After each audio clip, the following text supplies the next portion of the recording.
Have you ever looked at someone and known the entire world would judge you before they even knew your name?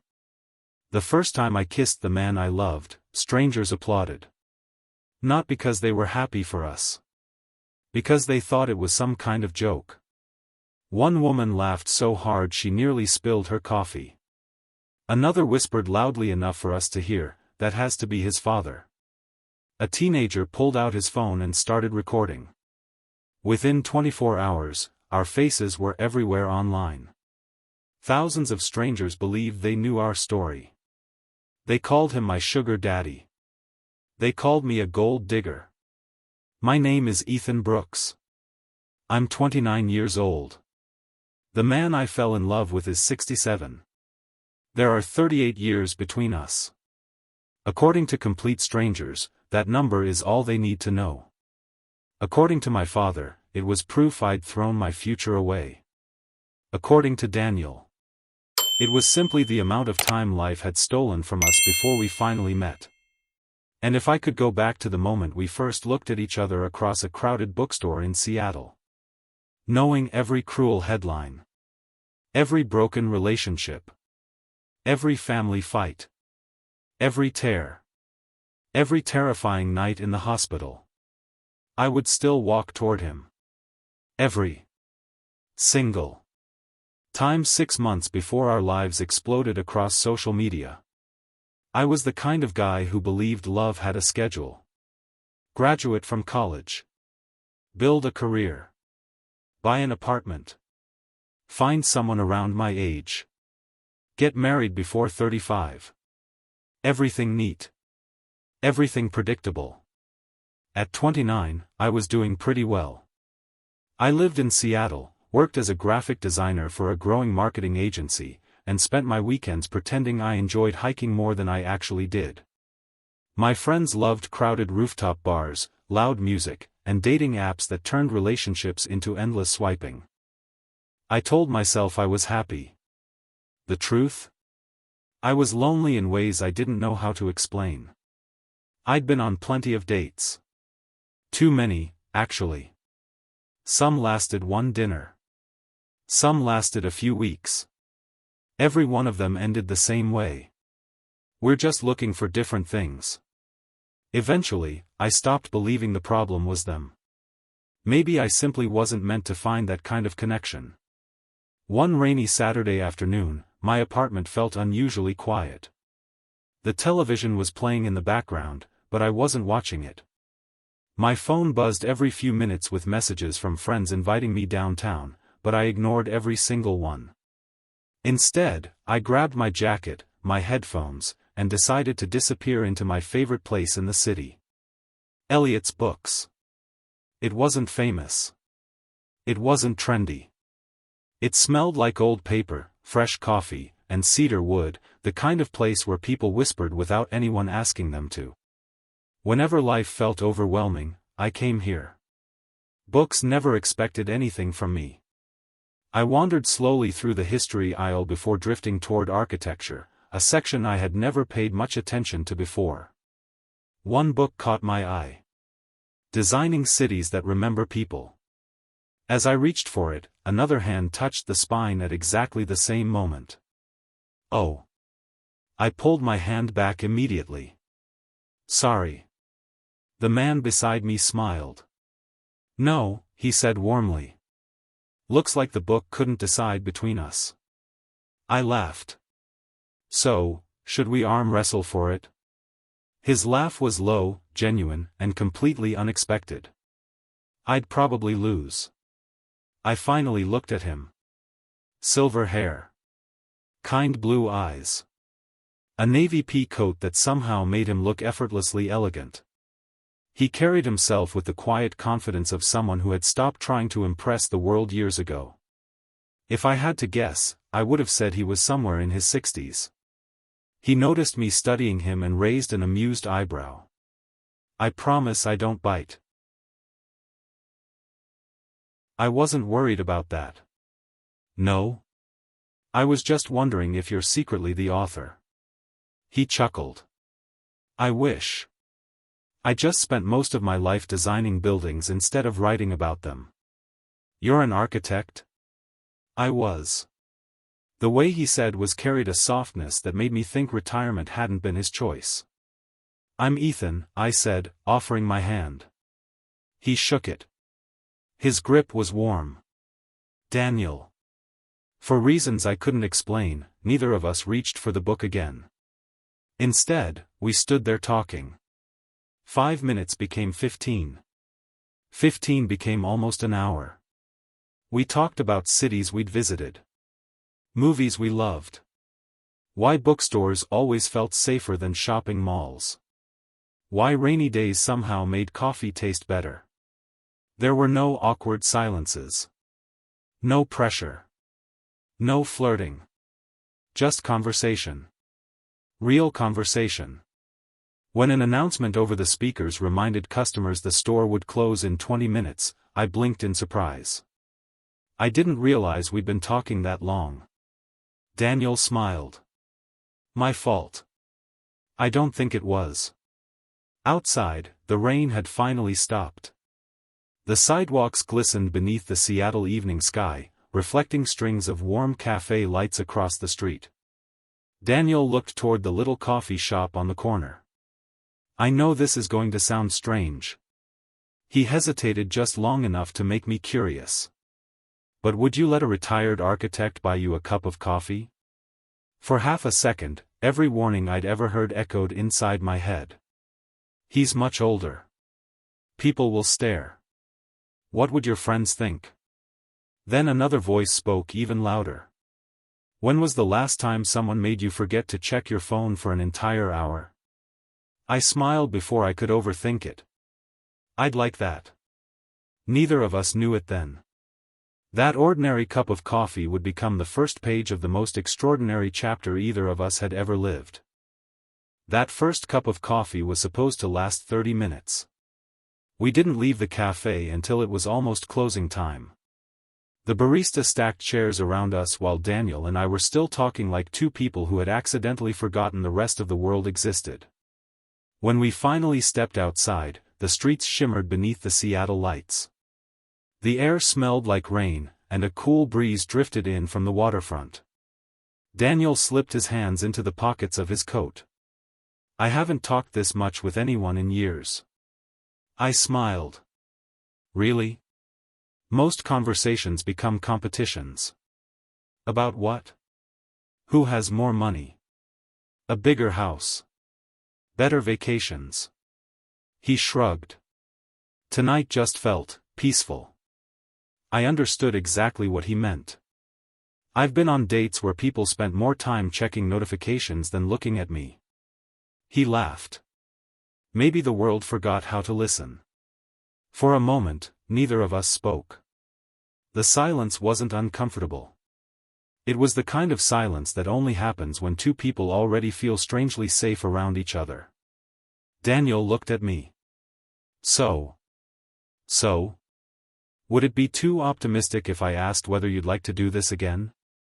I pretended to think. He smiled nervously. I'll take that as a no. I was actually deciding whether coffee should become dinner. His eyes lit up. I'd like dinner. Then it's a yes. That was how it started. No dramatic confession. No instant fireworks. Just two people choosing one more conversation. And then another. Within a few weeks, dinner became a Saturday tradition. Some nights we wandered through Pike Place Market after most tourists had gone home. Other evenings we walked along the waterfront, watching ferries disappear into the darkness while sharing a single cup of hot chocolate because Daniel insisted it always tasted better that way. He showed me buildings he'd helped design decades earlier. Every corner of Seattle held one of his memories. This theater almost wasn't built, he told me one evening. What changed? I refused to give up. You've always been stubborn. He grinned. Professionally persistent. I laughed. I'll remember that. He taught me to notice details I'd ignored my entire life. The curves of old brick buildings. The way sunlight reflected off glass towers. The tiny neighborhood cafes hidden between busy streets. You don't just see a city, he told me one afternoon. You feel it. I realized I wasn't just learning about architecture. I was learning how Daniel looked at the world. And somehow, the world looked more beautiful through his eyes. One Friday evening, my best friend, Ryan, noticed I hadn't opened a dating app in weeks. He leaned across the table. Okay. What? Who's keeping you busy? No one. He smirked. Ethan. I'm serious. You smile every time your phone buzzes. I looked down. Daniel had just texted. Finished reading the novel you recommended. You were right. I cried at the ending. Without thinking, I smiled. Ryan caught it immediately. There it is. What? That smile. I sighed. It's complicated. So uncomplicated. I've been spending time with someone. His face brightened. Finally. What's his name? Daniel. How old is he? I hesitated. Ryan noticed Ethan. He's older. How much older? I looked out the restaurant window before quietly answering. 38 years. Ryan blinked. I thought you were joking. So did I. Dude. It's not what you're thinking. I don't even know what I'm thinking. Neither did I. Because the truth was, I hadn't planned to fall for Daniel. Every logical part of my brain kept reminding me how impossible it sounded. He had lived an entire lifetime before I was even born. He remembered events I'd only read about in history books. He'd already built a successful career. He'd already experienced heartbreak, loss, and decades of life I couldn't begin to understand. And yet, whenever I was with him, none of that mattered. Age disappeared the second we started talking. A few days later, Daniel invited me to his home for dinner. It overlooked Elliott Bay, with floor-to-ceiling windows framing the water and the Seattle skyline beyond. The house wasn't flashy. It was warm. Books filled every shelf. Framed travel photographs lined the hallway. Soft jazz played from an old record player while something incredible simmered in the kitchen. You cook? I've had plenty of years to practice. He handed me a wooden spoon. Taste this. I took a bite of the pasta sauce.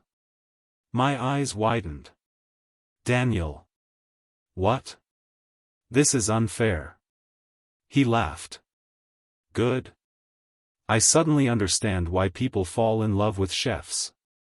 He shook his head, smiling. You've always been charming. And you've always been impossible. Dinner lasted nearly 3 hours. We talked about childhood memories. Our biggest regrets. The people we'd lost. The dreams we never admitted out loud. At one point, I noticed an old photograph sitting on a bookshelf. It showed Daniel standing beside another man, both smiling on a beach decades earlier. He followed my gaze. That was Thomas. I stayed quiet. We were together for 15 years. Were? He passed away from cancer, almost 12 years ago. His voice remained steady. But his eyes told a different story. I didn't think I'd ever let anyone get close again. Something inside me tightened. I reached across the table without thinking. My hand found his. Daniel looked down at our fingers. Then back at me. Neither of us pulled away. I wasn't looking for this either. I whispered. His thumb gently brushed against my hand. Maybe the best things happen while we're busy convincing ourselves they never will. The room fell silent. Outside, rain tapped softly against the windows. Inside, my heart pounded so loudly I was sure he could hear it. Slowly. Carefully. Daniel stood. He walked around the table until he was standing beside me. You can tell me no, he said quietly. I'll still be grateful I met you. I looked into those kind blue eyes that had somehow become the safest place I'd ever known. Instead of answering, I stood, closed the distance between us, and kissed him. It wasn't rushed. It wasn't reckless. It was gentle. A kiss filled with hesitation, relief, and hope all at once. When we finally pulled apart, Daniel rested his forehead against mine. I've imagined that for weeks. I laughed softly. So have I. Neither of us noticed the rain had stopped. Neither of us realized the world outside was about to become far louder than the peaceful little life we were quietly beginning to build together.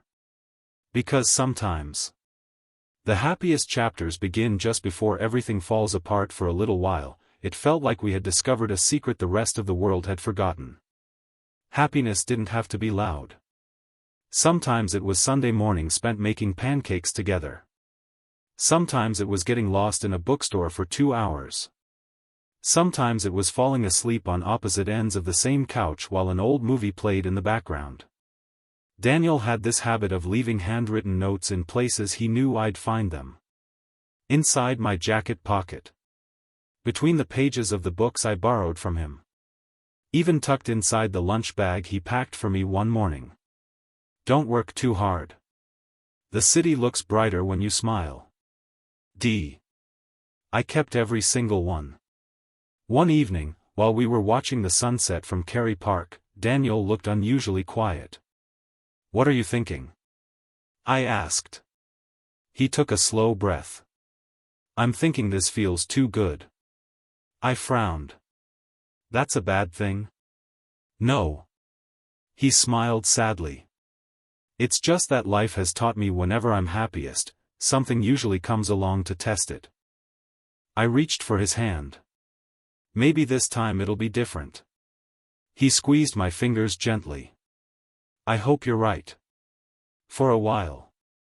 I really believed I was. A month later, my company hosted its annual fundraising gala at one of Seattle's most elegant hotels. Employees were encouraged to bring a guest. Without hesitation, I invited Daniel. He stared at the invitation for several seconds. Are you sure? About what? About bringing me. I laughed. Daniel, I'm bringing the man I care about. He looked down. You know, people will notice the age difference. I don't care.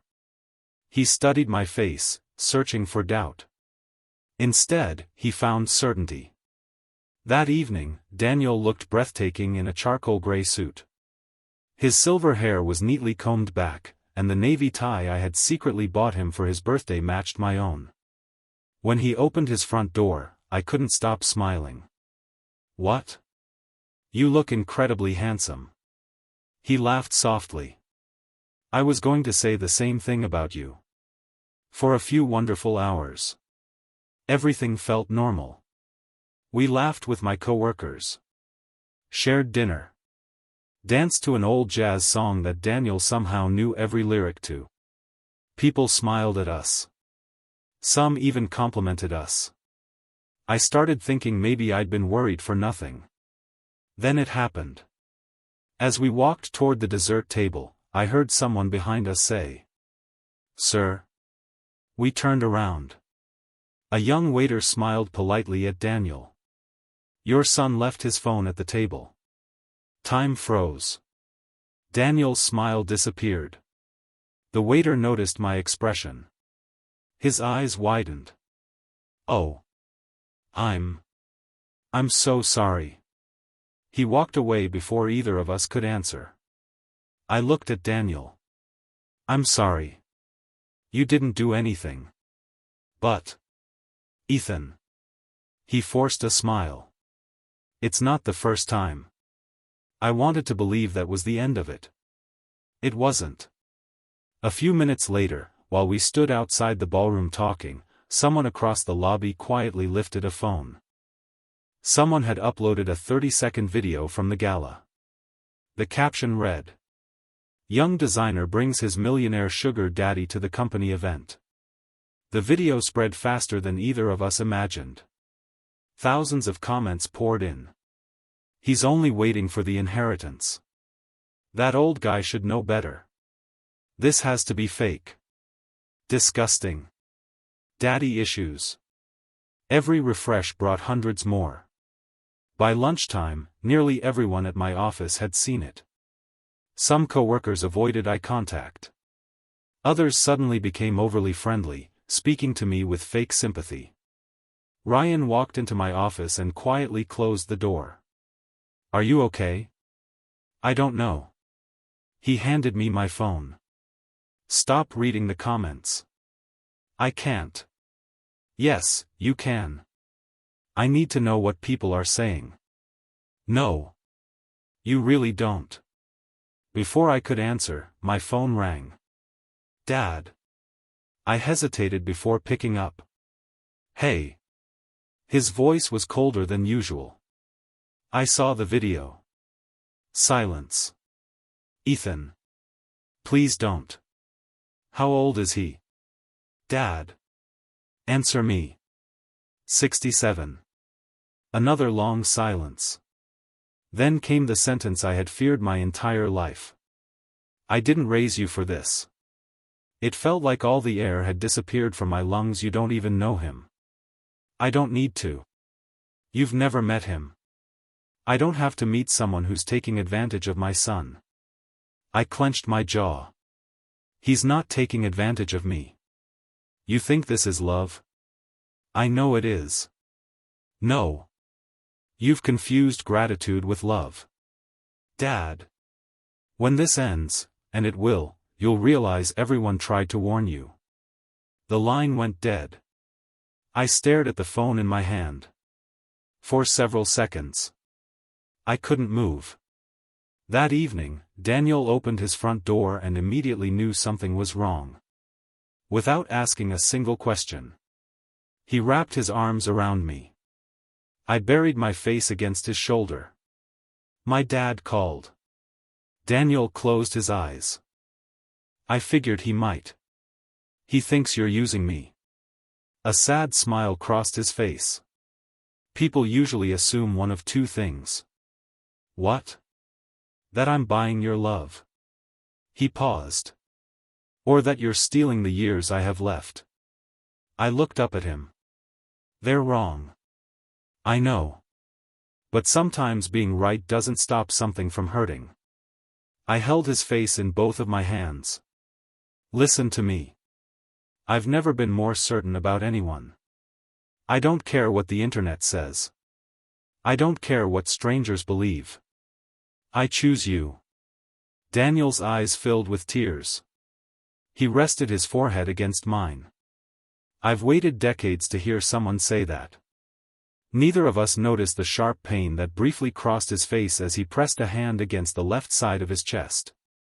He smiled before I could ask if he was okay.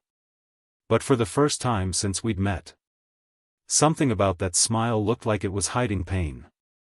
And I had no idea that within days, our biggest battle would no longer be against the world. It would be against time itself. The next few days felt strangely normal. Too normal.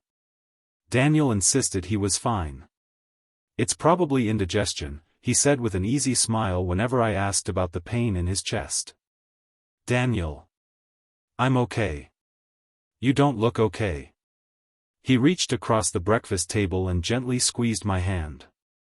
"Ethan. I've lived long enough to know when something is serious. And this isn't." I wanted to believe him. More than anything. So I did. A week later, we escaped the city for the weekend. Daniel rented a quiet cabin overlooking Lake Crescent in Olympic National Park. "No phones," he announced as soon as we arrived. I laughed. "That's your vacation rule?" "Exactly. What if the world needs us?" "The world survived before smartphones." "I hate when you make sense," he smiled. "It's one of my best qualities." The weekend felt like stepping into another life. We cooked breakfast together. Walked through towering evergreen forests. Skipped stones across the lake. At sunset, Daniel wrapped a blanket around both of us while we watched the sky melt into shades of orange and violet. "I wish time could stop," I whispered. He turned toward me. "It never does." "No. But moments like this." He looked out across the water. "They make me wish it would." I rested my head on his shoulder. "I love you." The words slipped out before I even realized I'd spoken them. Daniel didn't answer immediately. Instead, he closed his eyes. When he finally looked at me again, there were tears in them. "I've heard those words before." He smiled softly. "But I've never believed them as completely as I do right now. I mean every one of them." "I know." He kissed my forehead. "I love you too, Ethan. It should have been the happiest night of my life. Instead, it became the last peaceful evening we would have for a very long time." The following morning, we were packing the car when Daniel suddenly stopped moving. A suitcase slipped from his hand. His face lost all color. "Daniel?" He pressed a hand against his chest. This time, the pain didn't disappear. His breathing became shallow. "Ethan." His voice barely came out. Before he could finish, his knees gave out. "Daniel." I caught him just before he hit the ground. His body felt frighteningly heavy. His skin was cold. His breathing uneven. My hands shook as I grabbed my phone. 911, what's your emergency?" My partner collapsed. I could barely breathe. "He's having chest pain." "Sir, stay on the line." The operator spoke calmly. I wasn't calm. I kept repeating Daniel's name. "Stay with me. Please. Look at me." His eyes opened for only a second. He tried to smile. "It's okay." "No. It is not okay. You promised we'd grow old together." A weak laugh escaped him. "I was already working on that." "Don't joke." "I'm serious. Don't you dare leave me." The ambulance arrived in what they later told me was 8 minutes. It felt like 8 hours. Paramedics rushed him onto a stretcher. One of them asked me if I was family. Without thinking, "I'm his partner." The words came naturally. For the first time. I didn't care who heard them. The emergency room blurred into endless white lights and impossible waiting. Doctors rushed past. Machines beeped. Someone handed me paperwork I couldn't read because my hands wouldn't stop shaking. After nearly an hour, a surgeon finally walked toward me. "Mr. Brooks?" I stood so quickly the chair nearly fell over. "How is he?" "He suffered a major heart attack." The words echoed inside my head. Heart attack. Major. We were able to stabilize him. I finally breathed. But there was always a but. He has significant blockage in several arteries. We need emergency bypass surgery. Tonight. Everything around me seemed to disappear. The hallway. The lights. The people. There was only one thought left. I might lose him. The nurse quietly asked if there was anyone she should call. I stared at the floor. "My family doesn't approve of our relationship." She nodded gently. "What about his?" "He doesn't have much family left. So it'll just be me." She placed a comforting hand on my shoulder. "Then we'll take good care of both of you." Before they wheeled Daniel into surgery, they allowed me to see him for a few minutes. He looked impossibly small lying in the hospital bed. Wires covered his chest. An oxygen tube rested beneath his nose. He opened his eyes when he heard my voice. "You look terrible," he whispered. A laugh escaped through my tears. "I haven't exactly been sleeping." "I told you. You were wrong." I know. His fingers searched for mine beneath the blanket. I held them tightly. I should have listened to you. We're going to get through this. He smiled faintly. You always sound so sure. I have to. For both of us. He was quiet for several seconds. Then he whispered something that shattered me. If something happens. I shook my head immediately. No. Listen. I'm not listening. Ethan. No. I need you to promise me. Tears streamed down my face. I can't. You have to keep living. I'm living because of you. You'll live after me too. I don't want after. I want forever. Daniel's eyes filled with tears. So do I. A nurse gently interrupted us. It's time. I leaned down and kissed him slowly. Not because I was saying goodbye. Because I refused to believe it could be. I love you, I whispered. I know, he answered. And that's been the greatest gift of my life.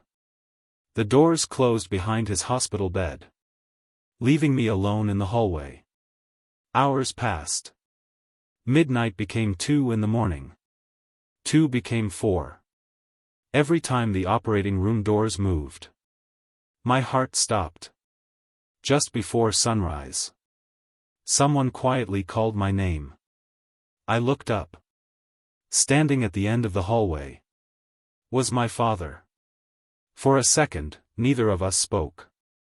He walked toward me slowly. His eyes fell on the untouched cup of coffee beside my chair. The dark circles under my eyes. My trembling hands. I came as soon as I heard. I stared at him in disbelief.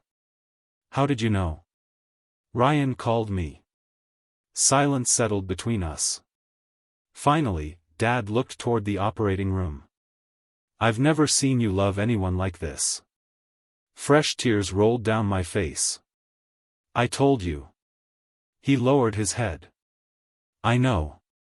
Another long silence. Then, almost in a whisper. I'm sorry, son. Those 3 words hit me almost as hard as everything else that night for the first time in weeks. My father sat beside me. Not to argue. Not to judge. Simply to wait. Together. As the operating room doors slowly began to open, the surgeon removed his mask before he smiled. It was the smallest smile I'd ever seen. But it carried the biggest relief of my life. The surgery was successful. For a moment, I couldn't feel my legs. I covered my face with both hands as every ounce of fear I'd been holding inside finally came crashing out. I cried. Not quietly. Not politely. I cried like someone who had just been given his entire future back. My father stood beside me, placing a hand on my shoulder without saying a word. Sometimes silence says everything. Daniel spent the next several days in the cardiac intensive care unit. Every morning before work, I visited him. Every evening after work, I came back. I read him novels when he was too tired to read. I made terrible jokes just to hear him laugh. And every night before I left, I kissed his forehead and whispered the same 4 words. I'll be back tomorrow.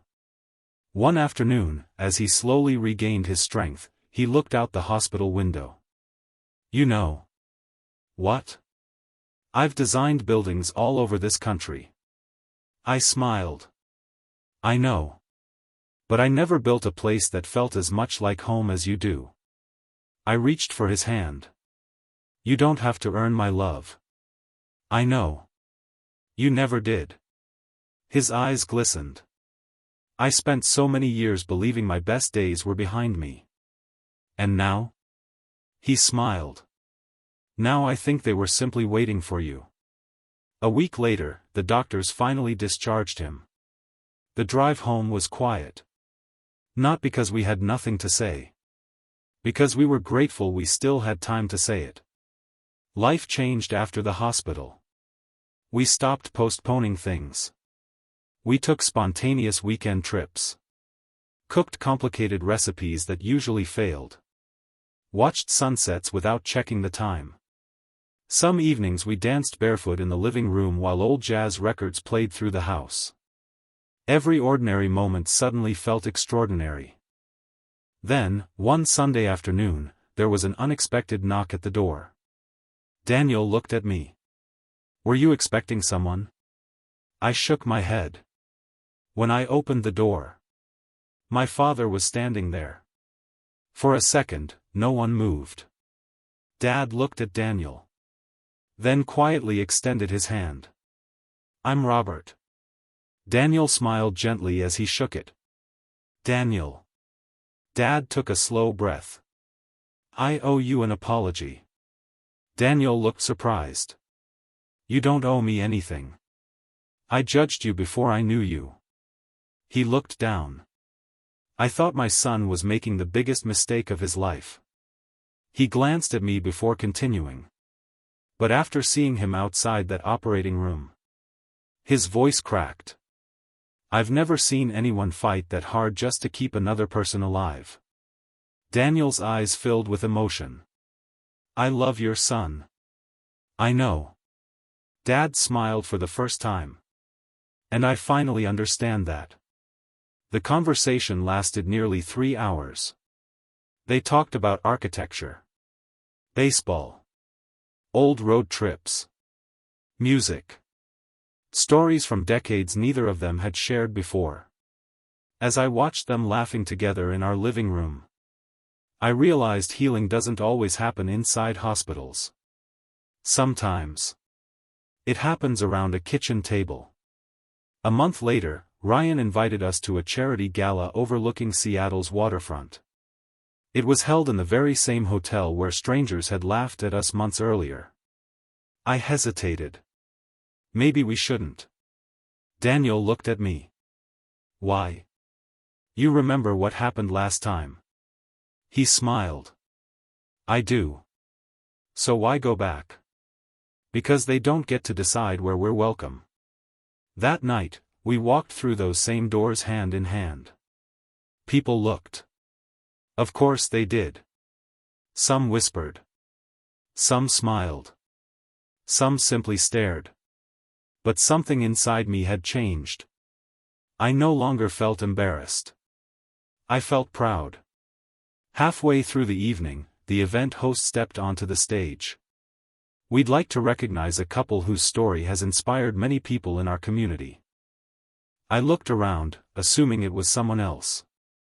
Then I heard our names. Daniel looked just as surprised.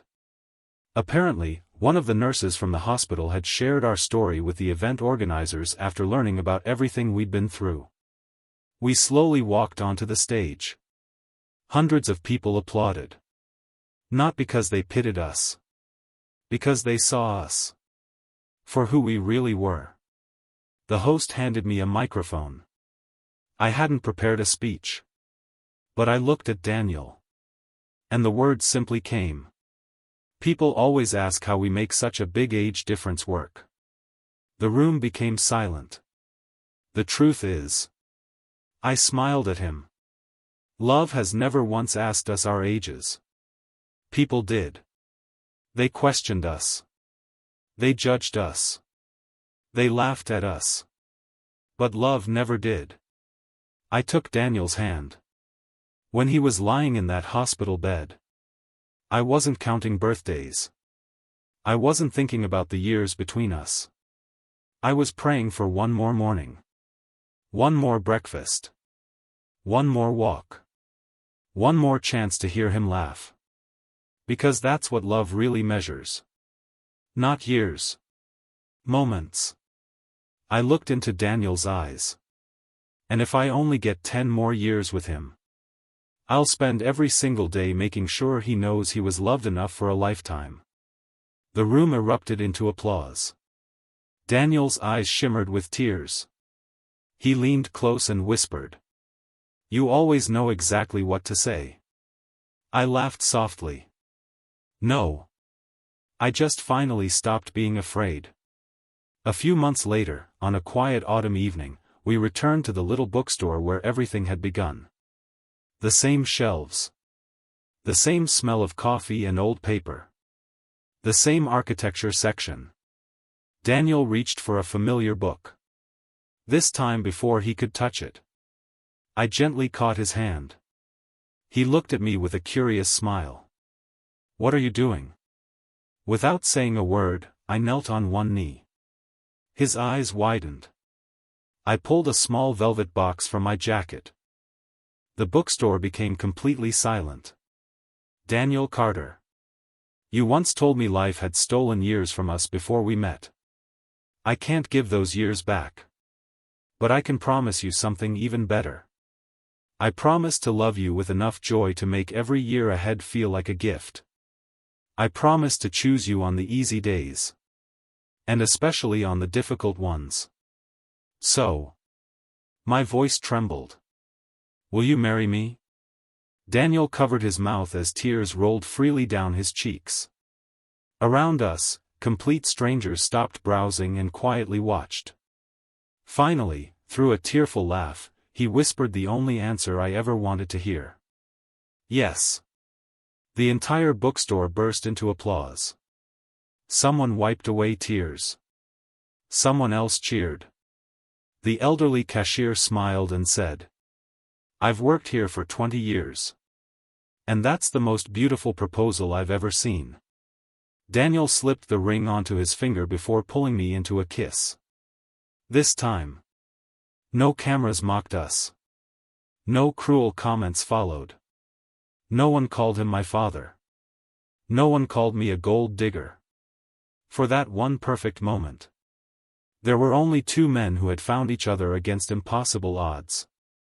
Today, whenever people ask us the secret to our relationship, Daniel usually smiles before answering. It isn't about the years between us. It's about never wasting the years we have. And every single time he says those words, I reach for his hand. Because I know something now that I didn't know when this story began. The world will always have opinions. Some people will judge what they don't understand. Others will try to measure love with numbers. But the greatest relationships were never built on age. They were built on trust. On kindness. On choosing each other, over and over again, even when the world makes that choice difficult. If our story proves anything, it's this. Love doesn't become smaller because two people were born in different generations.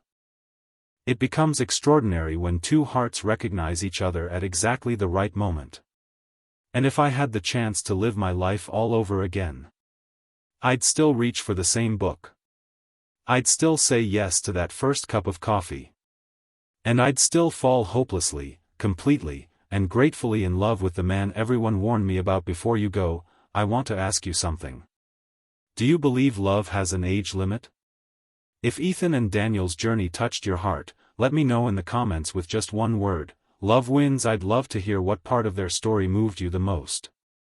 And if you enjoy emotional gay romance stories filled with unforgettable characters, heartfelt moments, and happy endings, don't forget to like this video, subscribe to the channel, and turn on notifications so you never miss a new story. Thank you so much for watching. Until next time, take care of yourself, keep believing in love, and remember. The world may judge with its eyes, but real love is always seen by the heart.